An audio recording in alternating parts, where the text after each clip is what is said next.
بسم اللہ الرحمن الرحیم۔ نمبر 8 بحر رمل فاعلات 6 بار۔ ہاں، کل اجزاء اس بحر یعنی بحر رمل کے 6 ہیں۔ یہ بحر بھی مفرد ہے، ایک ہی جز کی اس میں تکرار ہے۔ فاعلات جو محل عروض میں واقع ہے، یعنی مصر اولیٰ کا جو آخری فاعل فاعلات ہے، اس کا استعمال کتنی طرح ہے؟ تو کہتے ہیں اس کا استعمال 2 طرح ہے، عروض 2 ہیں۔ عروض 2 ہیں، اور اس 2 عروض کے مقابل میں ضربیں کتنی طرح کی آتی ہیں؟ تو ضربیں 6 ہیں۔ یعنی بحر رمل فاعلات فاعلات فاعلات فاعلات فاعلات فاعلات فاعلات جو محل عروض میں واقع ہے، فاعلات جو محل عروض میں واقع ہے، یعنی مصر اولیٰ کا جو آخری جز ہے اس کا استعمال 2 طرح سے ہے، اور جو فاعلات محل ضرب میں یعنی مصر ثانیہ کا جو آخری جز فاعلات چھٹا جز جو ہے اس کا استعمال 6 طرح سے ہے۔ وہ کیا ہے دیکھیں۔ پہلا عروض معذوف ہے، یعنی حذف واقع ہے۔ تو فاعلات میں جب حذف واقع ہوا، فاعلہ ہوا، اسی فاعلہ کو فاعل کہیں گے۔ اب اس جو پہلا عروض معذوف ہے، اس معذوف عروض کے مقابل میں ضرب کتنی طرح کی آ سکتی ہیں، کتنی طرح کی لائی جا سکتی ہیں؟ ضرب کیا معذوف ہی آئے گی عروض کی طرح، یا معذوف کے علاوہ کوئی اور صورت بھی ضرب کے اندر اپنائی جا سکتی ہے؟ تو اس کے متعلق کہتے ہیں اس کی 3 ضربیں ہیں۔ یعنی عروض تو معذوف ہی رہے گا، یعنی فاعل ہی رہے گا، فاعل ہی رہے، اور اس فاعل عروض کے مقابل میں ضرب آپ 3 طرح سے لا سکتے ہیں۔ 3 میں سے جو آپ کی ضرورت ہو اس کو آپ استعمال کر سکتے ہیں۔ اس 3 میں سے پہلی ضرب ہے تام صحیح، یعنی فاعل کے مقابل میں اگر آپ فاعلات لانا چاہیں، رکھنا چاہیں، رکھ سکتے ہیں، استعمال کر سکتے ہیں۔ اس کی مثال دیکھیں۔ مثلا ساقل بردی افا بعدکل قطرو مغناہ و تعویب الشمالی، تیرے بعد بوسیدہ چادر کے مانند بارش اور شمالی ہواؤں نے اس کی قیام گاہ کو مٹا ڈالا۔ مغناہ، اور اس کی قیام گاہ کو مٹا ڈالا، محو کر ڈالا۔ بوسیدہ چادر کے مانند، تیرے بعد بارش اور شمالی ہواؤں نے اس کی قیام گاہ کو مٹا ڈالا۔ یہاں دیکھیں مثال میں فاعلات فاعلات فاعل، یہ فاعل عروض ہے، اس کے مقابل میں فاعلات فاعلات فاعلات، یہ ضرب ہے جو تام ہے، صحیح ہے۔ اب دوسری مثال، یعنی محذوف عروض کے مقابل میں دوسری ضرب آپ قصر کی صورت لا سکتے، قصر واقع کر کے۔ فاعلات ہے، تو فاعلات قصر کی صورت میں فاعلات ہو جائے گا، یعنی سبب خفیف کے ساکن کو حذف کر کے اس کے ماقبل کو ساکن کر دیں گے۔ تو فاعلات ہے، فاعلات سے فاعلات ہو جائے گا قصر کی صورت میں۔ اس کی مثال دیکھیں کہ عروض فاعل اور ضرب فاعلات۔ اب لغن نعمان عنی مالکا انہ قد طال حبسی و انتظار، نعمان کو میری جانب سے خبر کر دو کہ میرے قید اور انتظار کی مدت طویل ہو گئی ہے۔ اب لغن نعمان عنی مالکا انہ قد طال حبسی و انتظار، نعمان کو میری جانب سے خبر پہنچا دو، آگاہ کر دو اسے کہ میرے قید اور انتظار کی مدت طویل ہو گئی ہے۔ یہاں پر دیکھیں جو عروض ہے وہ فاعل محذوف ہے، اور فاعل محذوف عروض کے مقابل میں ضرب مقصور فاعلات ہے۔ 2 استعمال۔ تیسری ضرب ہے عروض ہی کی طرح، یعنی محذوف ہے۔ جس طرح سے پہلا عروض معذوف ہے، ضرب بھی معذوف، تو جو عروض ضرب دونوں معذوف ہیں، لہذا محل عروض میں جو فاعلات ہیں وہ بھی فاعل ہوگا، اور محل ضرب میں جو فاعلات ہیں وہ بھی فاعل ہوگا۔ مثال دیکھ لیں اس کی۔ قالت الخنساء لما جئتها شاب بادی راس هذا واشتهب، جب میں خنسا کے پاس آیا تو اس نے کہا میرے بعد اس کا سر سفید ہو گیا اور سیاہی پر سفیدی غالب آ گئی۔ ہاں یہاں دیکھیں فاعل فاعل، محل عروض اور محل ضرب میں جو فاعلات ہیں دونوں معذوف ہیں۔ ہاں تو پتہ یہ چلا کہ جو بار رمل ہے اس کا پہلا عروض معذوف ہے، اور معذوف عروض کے مقابل میں آپ ضرب تین طرح سے لا سکتے ہیں، چاہے ضرب آپ فاعلات لائیں فاعل کے مقابل میں، یا ضرب فاعل کے مقابل میں آپ فاعل لائیں، یا فاعل کے مقابل میں ضرب فاعلات لائیں۔ ہاں تینوں طرح میں سے جو ضرورت آپ کی ہو اس حساب سے فاعل ہاں محذوف عروض کے مقابل میں آپ ضرب لا سکتے ہیں، مقصور صحیح اور معذوف، یعنی فاعلات فاعل اور فاعلات۔ ہاں فاعلات فاعل فاعلات یہ تین ضربیں ہیں، ان میں سے فاعل کے مقابل میں جو چاہیں آپ لائیں۔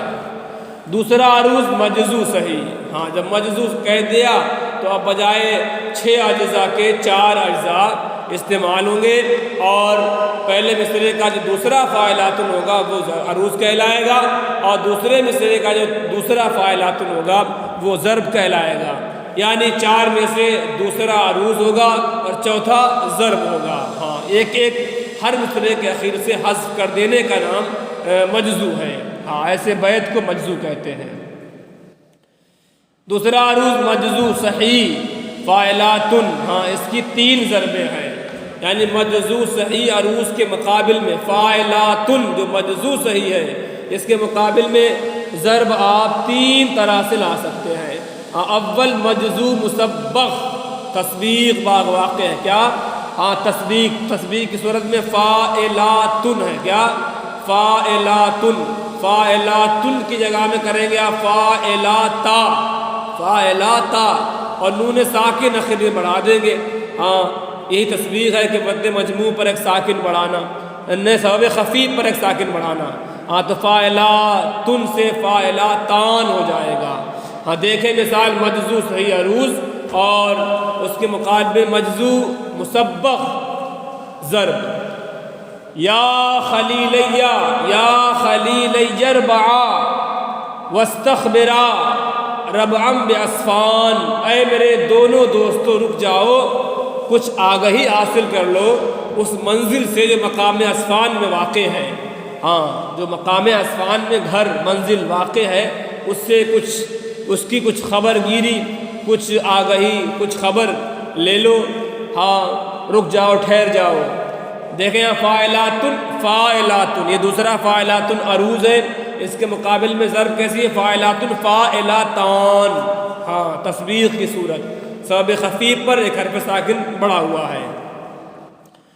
دوسری ضرب مجزو صحیح عروض کے مقابل میں ضرب بھی مجزو صحیح، یعنی فاعلات عروض بھی فاعلات ضرب بھی فاعلات۔ فرق کیا ہے؟ وہی فرق ہے کہ بس پہلے عروض میں آپ نے 3 اجزاء پڑھے تھے ہر مصرعے میں، یعنی کل 6 اجزاء تھے، اور دوسرا عروض مجزو کی صورت ہے تو ہر مصرعے میں 2 جزء ہوں گے بس۔ مغفرات دارسات مثل آیات الزبور، ہاں محو شدہ، ہاں زمیں بوس منزلیں، ہاں تحریر کے مانند ہیں، یعنی یہ محو شدہ زمیں بوش ہی یعنی یہ ایسی منزلیں ہیں، یہ ایسے گھر ہیں جو زمیں بوس ہیں، مٹے ہوئے ہیں۔ کیسے مٹے ہوئے ہیں؟ جیسے کہ تحریروں کی نشانیاں، لکھاوٹ تحریر جو ہوتی ہے لکھ کے چھوڑ دیا جائے اور مٹ جاتا، اس کے نشانات ہلکے باقی رہتے ہیں۔ یہی حال ہے ان مکانات، ان منزلات کا جو زمین وہ سے مٹ گئے ہیں، ہاں خالی ہے مکینوں سے، کوئی رہتا نہیں ہے اس میں۔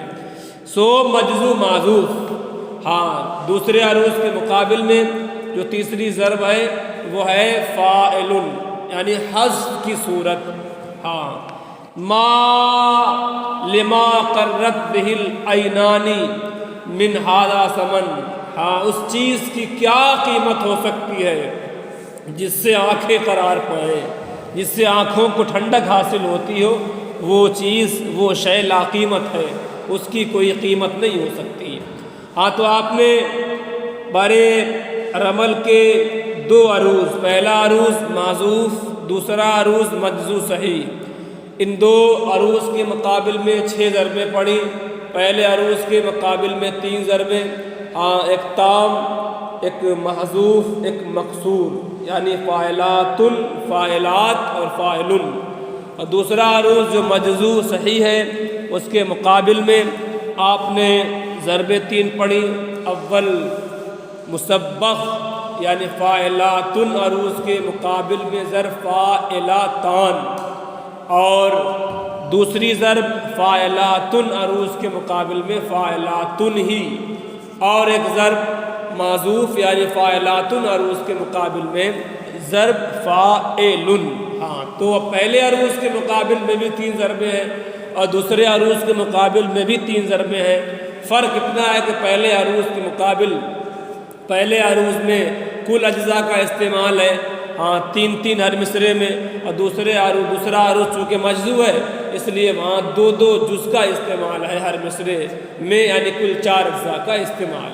اب جو حشوی اجزاء ہیں، پہلے عروض میں 4 اجزاء حشوی کہلائیں گے، یہ پہلا عروض ہے وہاں 6، یعنی جو پہلا استعمال بتایا وہاں کل 6 اجزاء کو لے کر آئے، ایک عروض ایک ضرب نکال دیا تو 4 حشوی اجزاء بچے، اور دوسرا عروض مجزو ہے، ہر مصرے کے اخیر سے ایک جز کو حذف کر دیا، یہاں حشوی اجزاء بچیں گے 2، 4 میں سے ایک عروض کہلائے گا، ایک ضرب، تو 2 حشوی اجزاء بچیں گے۔ بہرحال فاعلات جو محل حشو میں ہے، اس کا استعمال، اس میں کس طرح کے تغیرات تبدیلیاں واقع ہو سکتی ہیں اس کے متعلق کہتے ہیں اس بار میں خبن، کفل اور شکل ہوتا ہے، یعنی خبن بھی جائز ہے، کف بھی جائز ہے اور شکل بھی جائز ہے۔ اگر خبن کرے تو فاعلات ہو جائے گا، اور اگر کف کرے تو فاعلات ہو جائے گا، اور اگر شکل کرے تو فاعلات، کف مال خبن کی وجہ سے فاعلات ہو جاتا ہے۔ بطور مواقبہ اس میں فاعلات یا فاعلات بھی جائز ہے بطور مواقبہ کی کیا صورت ہے وہ آپ نے پیچھے پڑھا تھا، تو مواقبہ میں کیا ہوگا، فاعلات بھی پڑھ سکتے ہیں اور فاعلات، یعنی فا کے بعد جو الف ہے اسے حذف کر سکتے ہیں، الف گرا کر خبر کی صورت تو فاعلات ہو جائے گا، یا کف کریں گے تو فاعلات ہو جائے گا، یا کچھ نہیں کریں گے فاعلات رہے گا۔ یہ سب صورتیں جائز ہیں اس کے اندر۔ چلیے کل یاد کر کے لائیے گا۔ اوزان یاد کیا کیجئے کہ اس کی اتنی ضربیں، اتنے عروض ہیں، مثال کے طور پہلا عروض یہ ہے، اس کے مقابل میں اتنی طرح کی ضرب استعمال ہوتی ہے، بس مثال دے دیں اس کی، اور دوسرا عروض یہ ہے، اس کے مقابل میں اتنی طرح کی ضربیں لائی جاتی ہیں، اس کی مثال دے دیں، بس ایسے یاد کیا جاتا ہے، اشاعت تھوڑی ہٹوا رہا ہوں تم سے میں۔